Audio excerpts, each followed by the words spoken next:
Amados irmãos, nós vamos, nesse instante, ter o privilégio e a alegria de ouvir a pregação da palavra do Senhor. E tendo acabado de ler Mateus capítulo 13, nós devemos nos aproximar desse momento com um certo temor em nosso coração. Pois acabamos de aprender, pelas palavras do Senhor Jesus Cristo, que existem 4 tipos de ouvintes. Todas as 4 sementes, repete a expressão, esses são os que ouviram. Então, o que existe de comum nos 4 é que eles ouviram. Mas o que existe de diferente é que apenas um grupo frutificou. Uns ouviram, mas a palavra logo foi roubada de seu coração. Outros ouviram, mas eles não têm raiz. Então, se alegram inicialmente, mas logo abandonam a fé. Outros ouviram, mas eles estão preocupados com as coisas deste mundo, com o que vão ganhar, o que vão perder, se vão ser reconhecidos ou não, se vão crescer ou não, se terão sucesso e outras preocupações da vida terrena.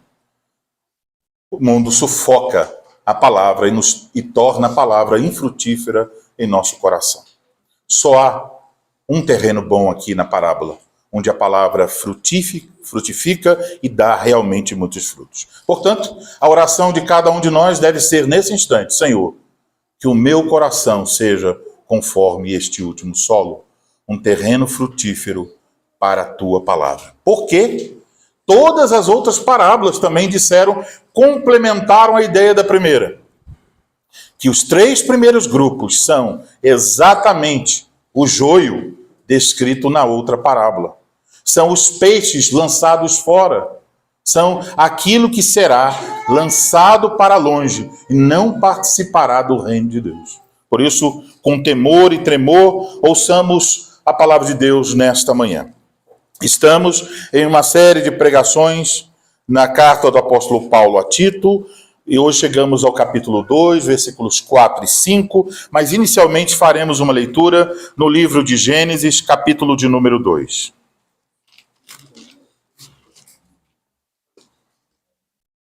Leremos os versículos 19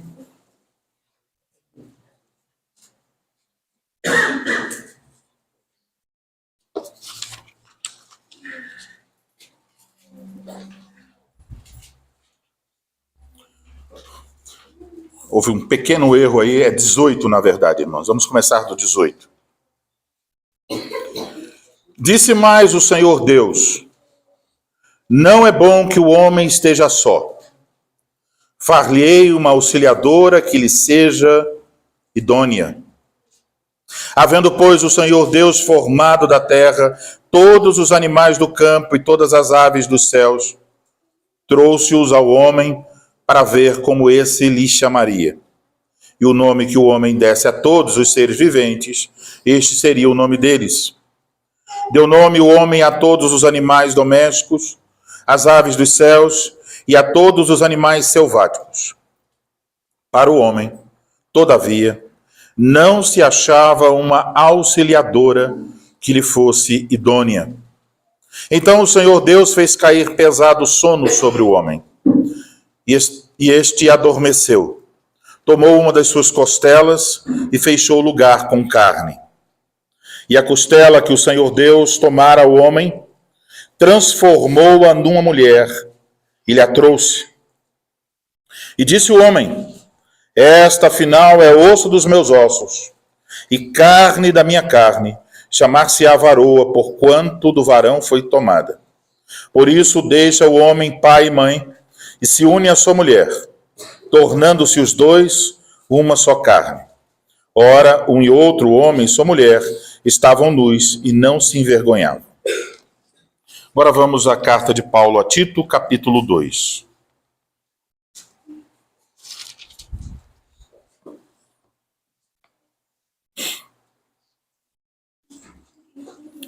Nós vamos ler versículo 1 ao 15 e devemos, na nossa leitura, observar os versículos de 1 a 10 apresentam os frutos e os versículos 11 a 15 apresentam a fonte desses frutos.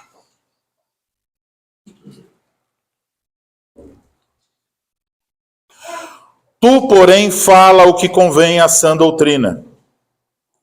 Quanto aos homens idosos, que sejam temperantes, respeitáveis, sensatos, sadios na fé, no amor e na constância. Quanto às mulheres idosas, semelhantemente, que sejam sérias em seu proceder, não caluniadoras, não escravizadas a muito vinho, sejam mestras do bem, a fim de instruírem as jovens recém-casadas, a amarem ao marido e a seus filhos, a serem sensatas, honestas, boas donas de casa, bondosas, sujeitas ao marido, para que a palavra de Deus não seja difamada. Quanto aos moços, de igual modo, exorta-os para que em todas as coisas sejam criteriosos. Torna-te pessoalmente padrão de boas obras. No ensino mostra integridade, reverência, linguagem sadia e irrepreensível, para que o adversário seja envergonhado, não tendo indignidade nenhuma que dizer a nosso respeito. Quanto aos servos, que sejam em tudo obedientes ao seu Senhor, dando-lhe motivo de satisfação. Não sejam respondões, não furtem, pelo contrário, deem prova de toda a fidelidade, a fim de ornarem em todas as coisas a doutrina de Deus, nosso Salvador.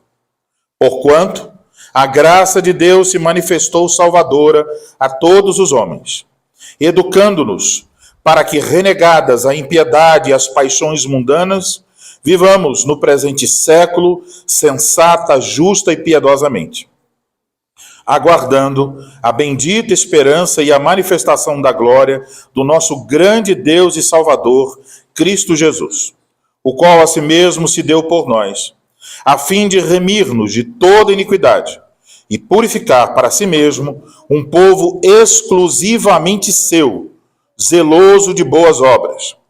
Dize estas coisas, exorta e repreende, também com toda a autoridade, ninguém te despreze.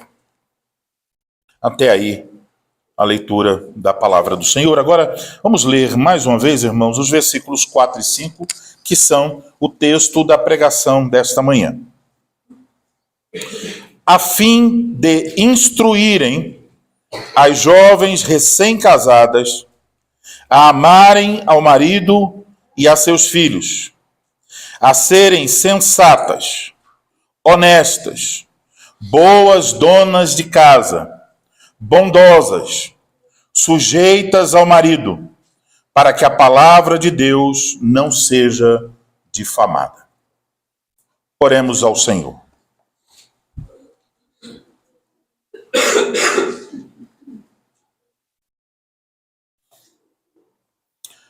Ó Senhor Deus, nosso Pai,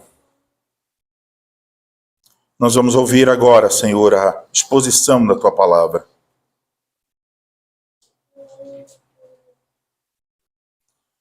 E lembrando das palavras do nosso Senhor Jesus Cristo em Mateus 13, compreendemos a seriedade deste momento. Portanto, pedimos a Tua misericórdia, para que o pregador seja tal como um pai de família que tira do depósito coisas novas e velhas, que apresenta o Evangelho, a Cristo, os frutos do Evangelho, as implicações da fé, que ele o faça com clareza, que ele o faça com fidelidade, que ele o faça no temor do Senhor, que ele o faça para a glória do Senhor, que ele o faça esvaziando a si mesmo e exaltando a Cristo, que ele o faça no poder do Espírito Santo, que nós sintamos e percebamos, por meio da pregação, aquela voz tão doce e maravilhosa, tão perfeita e poderosa, que é a voz do Supremo Pastor, o nosso Senhor Jesus Cristo. Dilata o nosso coração. Dai-nos, Senhor, a capacidade de ouvir com mansidão e que a Tua palavra nos molde para nos parecermos mais com Teu Filho Jesus Cristo. Nós pedimos isso em nome dele. Amém. Amém.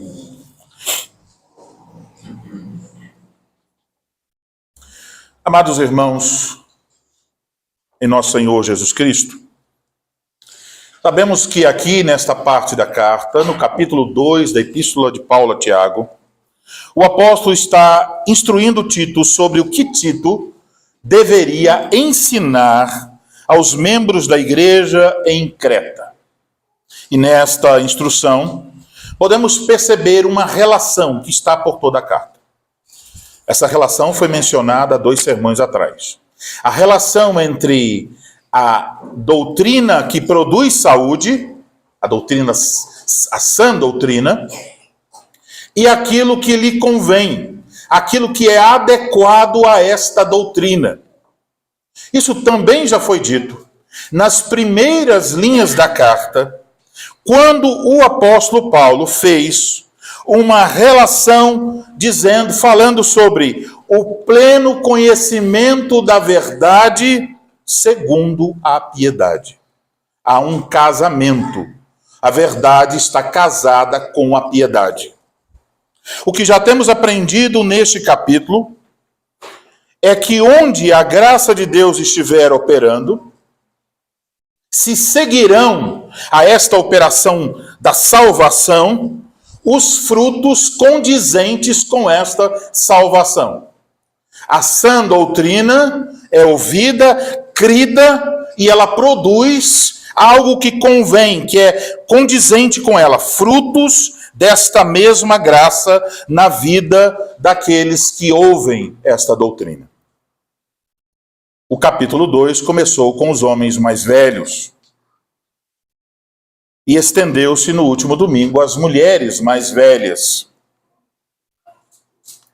E entre os frutos da graça de Deus na vida das mulheres mais velhas, encontramos este.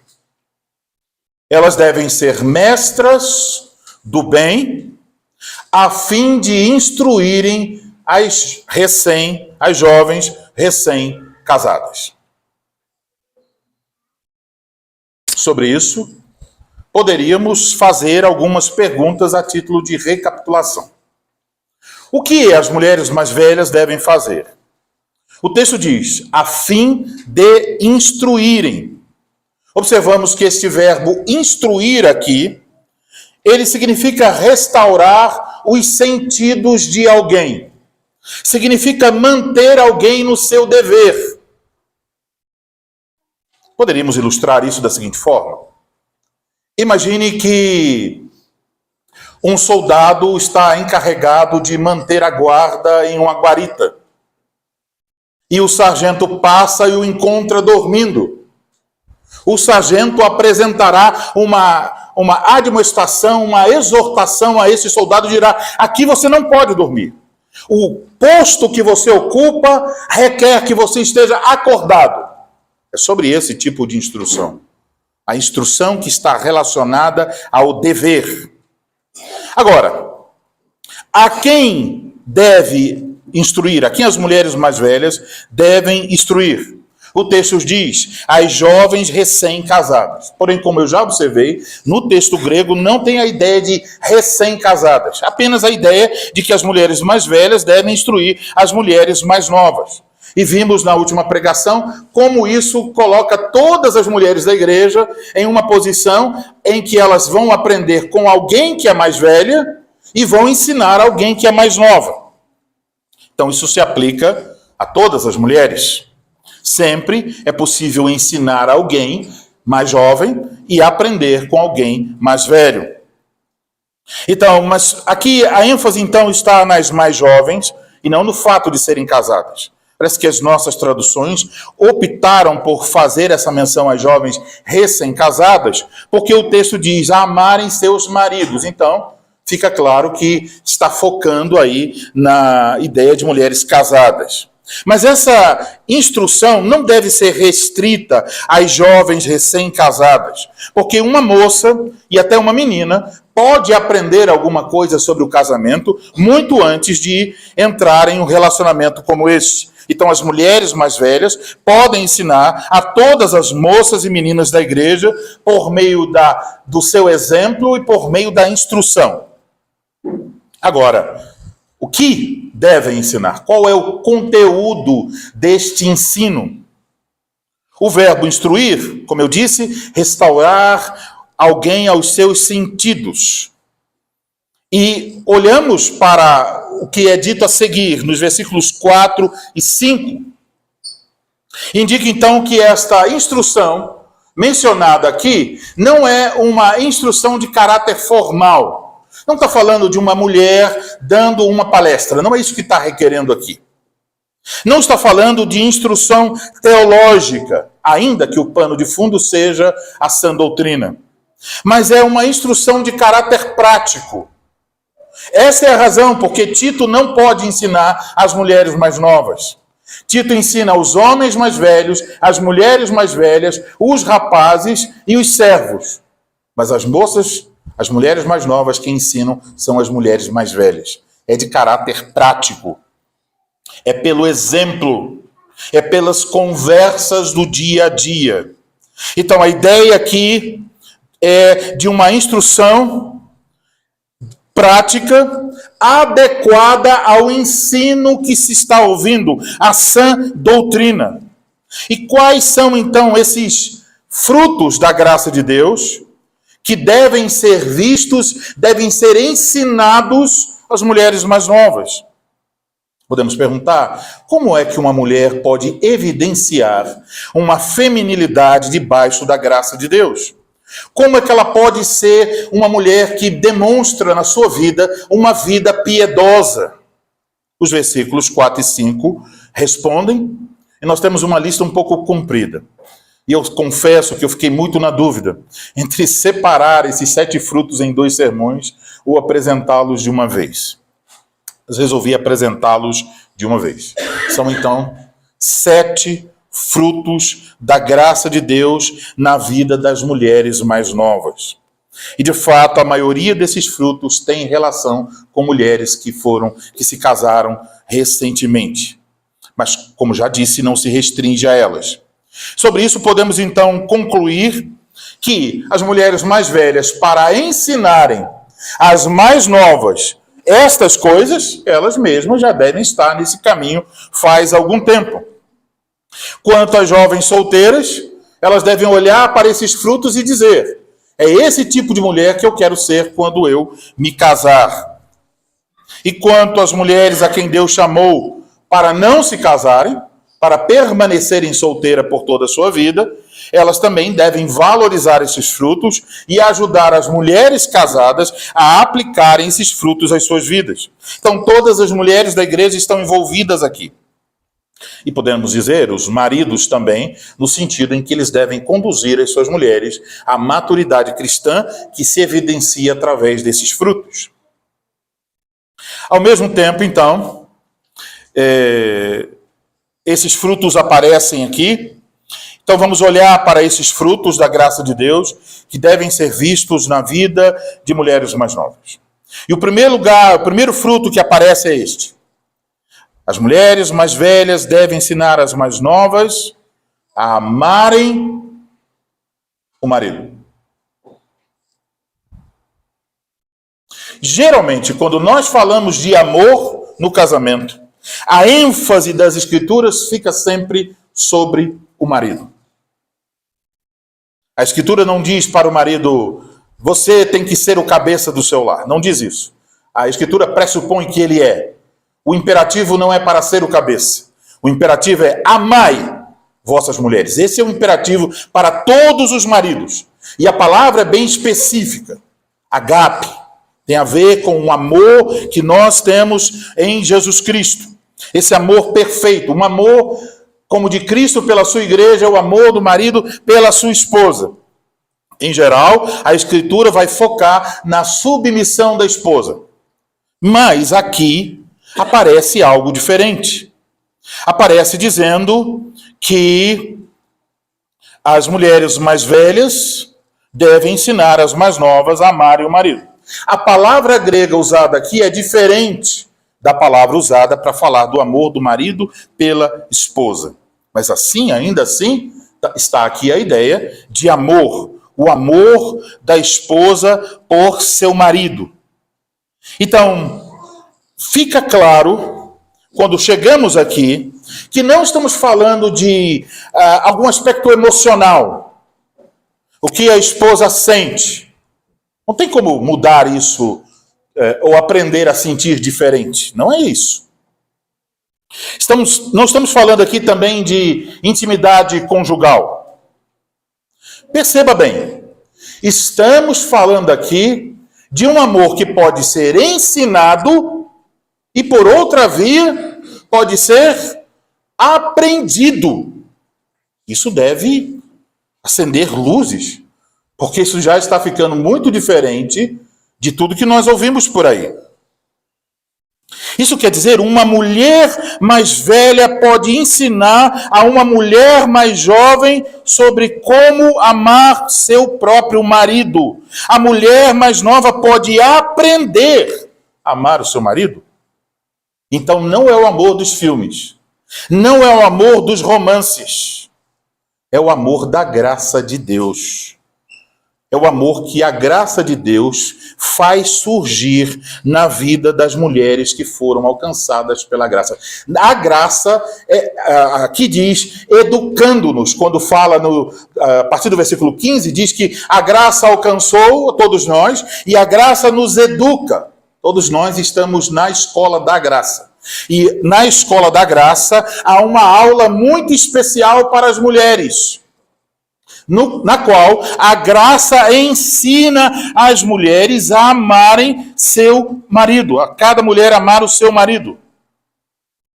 Isso é contracultural. As novelas e os filmes dizem: ame a si mesma. Coloque você em primeiro lugar. E uma certa vez, passando em programação, eu vi alguém, faz muito tempo, alguém fazendo um comentário sobre uma personagem de uma novela. Estava dizendo algumas coisas, eu parei para ouvir, para ver o tipo de loucura que as pessoas andam dizendo por aí.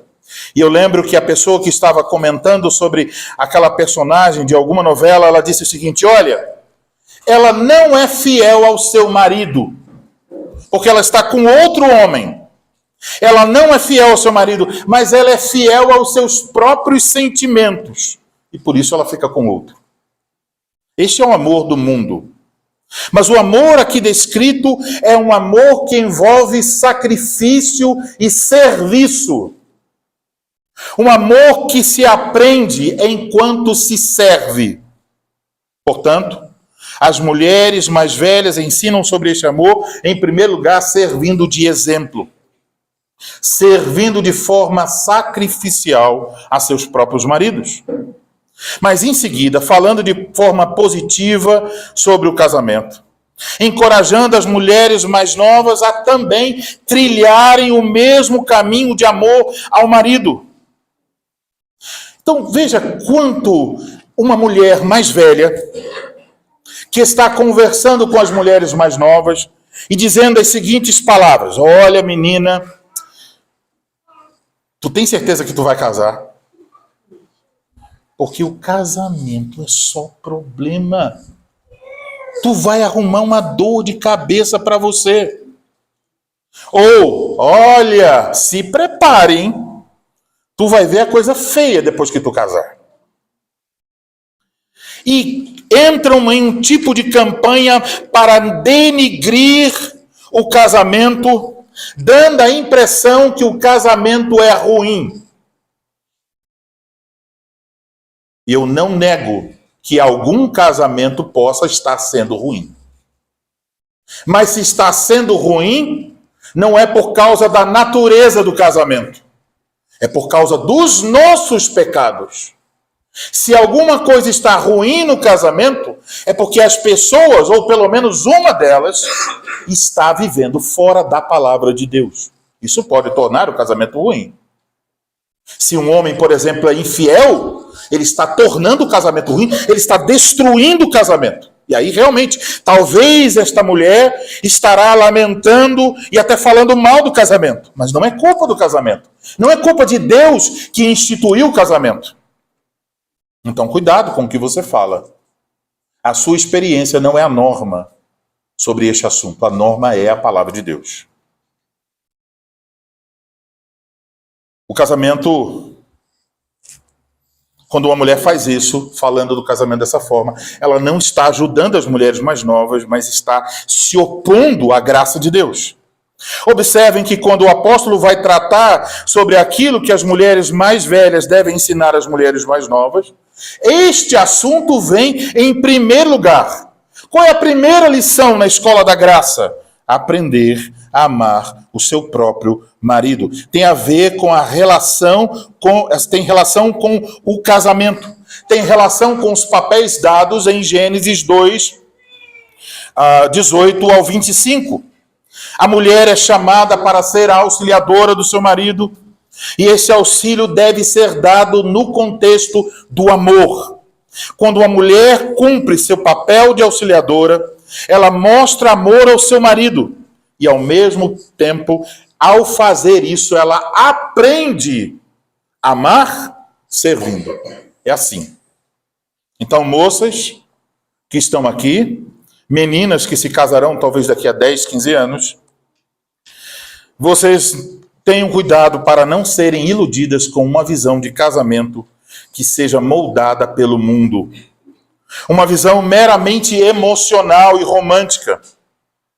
Se vocês entrarem no casamento, não entrem pensando apenas em serem amadas. Entrem pensando em serem amadas, mas também em amarem a seu marido de forma sacrificial. E isso, estamos vendo, você pode aprender. Amadas irmãs casadas, isto quer dizer que se vocês são alcançadas pela graça de Deus, tem uma frase que vocês nunca poderão dizer. Eu não consigo amar o meu marido. Entende isso? As mulheres do mundo dizem isso. Elas dizem, eu não consigo amar o meu marido. Portanto, a única opção é o divórcio. Mas aqui está dizendo que isso pode ser aprendido. Então, uma mulher cristã alcançada pela graça, ela pode dizer, eu posso aprender a amar o meu marido. Talvez, em alguns casos, será uma lição duramente aprendida. Maridos difíceis, complicados. Mas é possível aprender. Isto quer dizer, então, que conforme se observa aqui, você estando na escola da graça de Deus, pode aprender a amar o seu marido. Então, irmãs mais velhas, vocês podem e devem se perguntar, cada mulher, o amor que eu nutro pelo meu marido encoraja outras mulheres mais novas a amarem seu marido? Elas podem olhar para a sua vida e dizer, através das suas atitudes, suas atitudes e palavras, terem uma visão otimista e positiva do casamento? Muitas vezes eu vejo cristãos evangélicos extremamente preocupados com o marxismo e todos os males que são feitos contra a família. É verdade. Devemos estar preocupados. Isso existe e realmente é um ataque. Mas muitas vezes nossa preocupação são com os grupos LGBTQI, não sei mais o que, todas essas coisas. Estamos dizendo, é o ataque do diabo contra a família. Mas uma mulher que não ama seu marido também é um ataque do diabo contra a família. Então, antes de olhar lá fora, é melhor começar a olhar aqui dentro. Como é que estamos lidando com as questões de casamento? Porque o diabo pode ficar tendo gargalhadas ao nos ver preocupados com os homossexuais quando nossos casamentos estão definhando. Ele vai bater palma e dizer, enganei mais uma vez. Joguei uma isca, eles ficam preocupados com lá, enquanto eu destruo dentro. Talvez a história de Troia, o cavalo, é isso. O mundanismo entra dentro da igreja, se estabelece, e nós ficamos como moralistas nos preocupando com parada gay. Preocupe-se primeiro com o seu casamento. Corrija os problemas do seu casamento. Porque se não corrigir aí, não faz nenhuma diferença que a parada gay continue ou pare. O diabo já terá alcançado o objetivo dele dentro da sua casa. Irmãs mais novas, vocês amam seus maridos? Os frutos desse amor, então, podem ser percebidos, irmãs, nas vidas de vocês. Este amor está crescendo em vocês.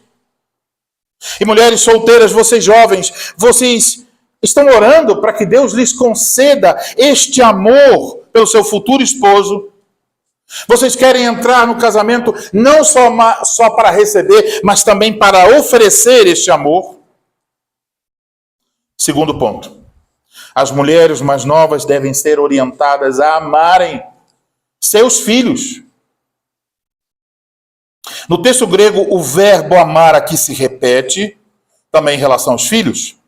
E mais uma vez os nossos olhos se voltam para a vocação que Deus concedeu a uma grande parte das mulheres. A vocação de mãe. Agora, novamente temos um termo que só aparece aqui em todo o Novo Testamento. E, olhando para essa recomendação, amar os seus filhos parece uma recomendação desnecessária. Porque esperamos exatamente isso, que as mães amem seus próprios filhos. Mas percebam, não foi desnecessária no tempo de Tito. E não creio ser desnecessária agora, porque há coisas que nos iludem. Muitas mulheres são encorajadas a concentrar a sua atenção em muitas coisas e esquecem de seus filhos. O mundo diz: filhos são um estorvo ao desenvolvimento pessoal. Filhos atrapalham seus planos. Filhos tornam seu corpo mais feio. Filhos são uma preocupação e um gasto. E por isso, é muito comum que no mundo as mulheres abortem, se livrando do problema. Mas também podemos fugir do aborto e cair em outra coisa, em que estamos tão preocupados com as nossas condições financeiras, que entregamos a terceiros o cuidado dos nossos filhos. O mundo despreza a vocação materna. E eu quero dizer uma coisa para vocês, minhas queridas irmãs, e o farei agora em nome de Cristo. Eu fosse um cristão, um pentecostal, esta é a hora que eu ia dar o meu pulo. Porque digo com muita firmeza no Espírito Santo: não tenham vergonha de dizer que vocês só são mães. Se você é mãe e alguém diz assim: você é mãe, você não faz mais nada, você pode respirar bem fundo e dizer: sim, este é o maior de todos os privilégios que Deus me deu. E se você trabalhar fora? Coloque isso em primeiro lugar, diga: sim, eu faço esse serviço aqui, mas a coisa mais importante para mim é esse aqui, são os meus filhos. E a hora que esse aqui atrapalhar esse aqui, eu abrirei mão do meu trabalho e ficarei com meus filhos. Se você tem coragem para isso, faça isso. Não estou aqui dizendo que mulheres não podem trabalhar, mas estou aqui dizendo que nenhuma mulher deve priorizar qualquer outra coisa acima do seu casamento e dos seus filhos. O mundo faz parecer que é uma vergonha ser uma mulher com filhos. O mundo, quando olha muitos filhos, debocha e diz: vocês não têm internet em casa, vocês não têm televisão em casa, esse monte de filhos. mas o que Cristo diz às mulheres que fazem parte do seu reino. Cristo diz com sua voz serena e doce: ame seus filhos. E novamente um amor que pode ser ensinado, um amor que pode ser aprendido. As mulheres mais velhas podem ensinar isso pelo seu exemplo. Primeiro, demonstrando uma atitude positiva em relação à maternidade. Mostrando que a maternidade não é um peso. A maternidade não é algo desagradável. Irmãs, a maternidade é uma bênção. Não existe algo tão maravilhoso como isso. E vou lhes dizer o que disse a algumas irmãs do decorrer desta semana. Você pode pensar, querida mãe, no dia final, quando Jesus Cristo voltar, todos os ímpios forem afastados eternamente da presença de Deus, e estiverem lá o povo de Deus. As pessoas costumam me perguntar: pastor, o senhor acha que nós vamos nos reconhecer? Não há nada na Bíblia que diga isso com todas as letras possíveis, mas é lógico, porque senão, se a nossa memória será apagada, como que nós ficaremos alegres? Não há alegria se não soubermos pelo que passamos, o que Cristo fez por nós. Para glorificar a Cristo na eternidade, você tem que saber o quão pecador e miserável você foi. Então, eu fico imaginando esse dia em que uma criança chegará para sua mãe e dirá: mamãe! Ou dirá o seu nome. E dirá: olha, lá na terra, no mundo antes de tudo, eu fui seu filho. Eu queria te agradecer. Eu queria te agradecer pelas orações que a senhora fez por mim. Eu queria te agradecer por aquelas lições, quando o papai não estava em casa e a senhora com muita dificuldade disse: filhinhos, venham cá, vamos ler a palavra de Deus. Eu queria te agradecer, mãe, porque a senhora chorou por mim. Porque quando eu estava querendo sair dos caminhos do Senhor, a senhora com lágrimas me chamou de volta. Eu queria te agradecer por cada lição aprendida no seu colo. A senhora efetivamente me conduziu a Cristo.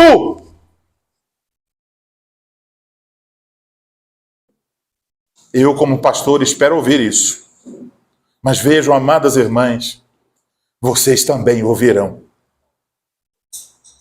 Vocês ouvirão vozes de alegria. Se você pudesse escolher agora, pense sobre isso. Quantas vozes você gostaria de ouvir? Porque naquela hora você dirá: Deus usou o meu trabalho para trazer almas para a vivência eterna com Cristo. Se vocês me perguntassem agora: pastor, o senhor quer ser pastor de 10, de 15, de 20 ou de 30? Eu diria: eu quero ser pastor de 1000. Mas não por causa de salário maior. Não para dizer que eu sou pastor de uma super igreja. Mas porque no dia final, pessoas poderiam vir a mim e dizer: oh, Elianai, apesar de toda a sua fraqueza e limitações, Cristo usou você tão fraquinho, tão pequeno, para me ensinar o Evangelho. Oh, Elianai, glória, glória, glória a Cristo! Então pense se você quer ter 1, 2, 3, 4, 5 filhos. Quantos filhos você quer na glória eterna, glorificando a Cristo pela sua vida? Aí você pode olhar para o Salmo 127 e 128 e descobrir porque os filhos são a herança do Senhor. Então o mundo está mentindo. O diabo está propagando suas mentiras contra a maternidade. Mas a graça de Deus emerge em meio à escuridão para dizer: a maternidade é uma bênção.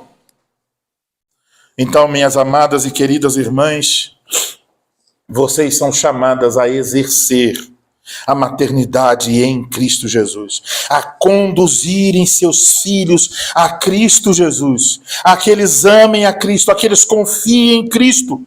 Vocês são as primeiras pastoras de seus filhos. devem ensiná-los nos caminhos do Senhor, a amarem o Senhor. Isto é ensino para esta vida e para a vida futura. Isto é ensino para a vida e para a morte, para a eternidade. Então, minhas queridas irmãs, cuidado quando o diabo está tentando você para entregar os seus filhos a terceiros, para abrir mão desta vocação como se ela fosse uma coisa pequena. As amigas de faculdade, os colegas de trabalho, os vizinhos, os parentes dirão: menina, você tem tantos dons, você não deveria estar aí perdendo seu tempo com filhos, deveria usá-los para a sociedade, e você pode ter sua liberdade, seus recursos, não depender do seu marido. Mentiras do inferno. A mesma serpente ardilosa, sagaz, mentindo nova e novamente. Então, queridas irmãs, se Deus lhes concede esta bênção da maternidade, não a rejeitem, mas abracem com toda a força que vocês puderem. Sim, vocês podem estudar. Quando necessário, vocês podem trabalhar, mas nunca devem desprezar o chamado principal de suas vidas, a maternidade. As mulheres que ainda não têm esse chamado, elas devem honrar esse chamado e valorizar esse chamado. Elas devem servir e ajudar aquelas mulheres que já receberam o chamado. Então, amadas irmãs, vocês têm filhos? Eu pergunto, vocês podem dizer que este fruto da graça pode ser visto em suas vidas? Vocês realmente amam seus filhos de forma prática? Vocês estão crescendo nesse amor? Moças, vocês estão dispostas a deixar muitos anos de preparação em uma faculdade para descer a escadinha rumo ao ofício de mãe? A exercer esta vocação que Cristo exalta? E aqui vai um adendo a tudo isso. Mães e pais, muitas vezes nós estamos preocupados com a faculdade que as nossas meninas farão. Isso é justo. Elas devem receber instrução. Mas cuidado que você ensina muito sobre essas coisas e não ensina nada sobre o lar, nada sobre família. E assim, muitas vezes temos moças que são ótimas profissionais e péssimas esposas e péssimas mães. Não devemos virar as coisas de cabeça para baixo. Vocês podem ter filhos e vê-los como bênção. E devem exercer essa maternidade como bênção diante do Senhor. Em terceiro lugar, irmãs, vocês devem ser sensatas. O termo usado pelo apóstolo e traduzido por sensatas refere-se a alguém de mente sã, de mente equilibrada. Essa palavra está na lista de qualificações requeridas dos presbíteros. E também é mencionada em Tito 2:2, requerendo dos homens mais velhos. Eles devem ser também sensatos. Sensatas quer dizer que as mulheres mais jovens devem ter como fruto da graça de Deus em sua vida a capacidade de frear os seus desejos e impulsos. Devem ser autocontroladas, moderadas. Isso é a sensatez. Esse autocontrole deve ser evidenciado de diversas formas na vida de uma mulher. Envolve questões de lidar com as compras, com os sonhos de consumo, com o uso do tempo, com o uso da liberdade cristã e outras coisas. O que Paulo está dizendo é que a mulher cristã deve ser sóbria, controlada, moderada no uso das coisas. Amadas irmãs, então pensem, este fruto da graça de Deus pode ser visto na vida de vocês, no tempo que vocês usam com a internet, no uso que vocês fazem das redes sociais. Como é que passa o dia de vocês? Vocês têm controle ou são controladas? Vocês têm sabedoria para viver ou estão seguindo o caminho da insensatez? A graça de Deus está ensinando vocês a viverem de forma moderada, a usarem e a comprarem com a devida moderação que cabe a mulheres salvas em Cristo. Amados irmãos, vocês, maridos, devem seguir no caminho dessas 3 coisas. Eu não vou pregar as outras 4 agora. Não vai dar tempo. Eu falei muitas coisas que não estão aqui. Então nós vamos parar aqui nessas 3 coisas. E eu quero encerrar falando aos maridos. Primeiro, as esposas devem amar a seu marido. Então você tem a obrigação de ser o tipo de marido que uma esposa deseja amar. Um marido que, de certa maneira, não dá opções. Ela dirá, não tem outra coisa a fazer. Ele se parece tanto com Cristo que eu só posso amá-lo. Não se torne um marido difícil de amar. Um marido amargo. Um marido problemático. Um marido que nunca demonstra amor. Um marido que só quer requerer obediência e submissão. Esse não é o caminho de Cristo. Torne-se para a sua esposa um exemplo de amor. E ela, imitando você, será capaz de amar melhor a você. Oriente sua esposa sobre os deveres como mãe.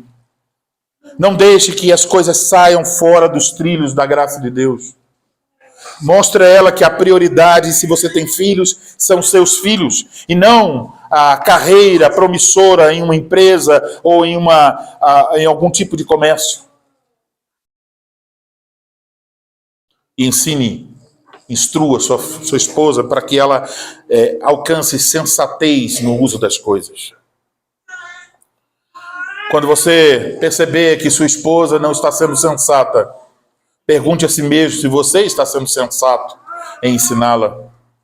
Se ela não está amando você, pergunte a si mesmo se você a ama como Cristo ama a sua igreja. Se ela está desprezando a maternidade, pergunte a si mesmo se você também não está fazendo o mesmo, desprezando a paternidade.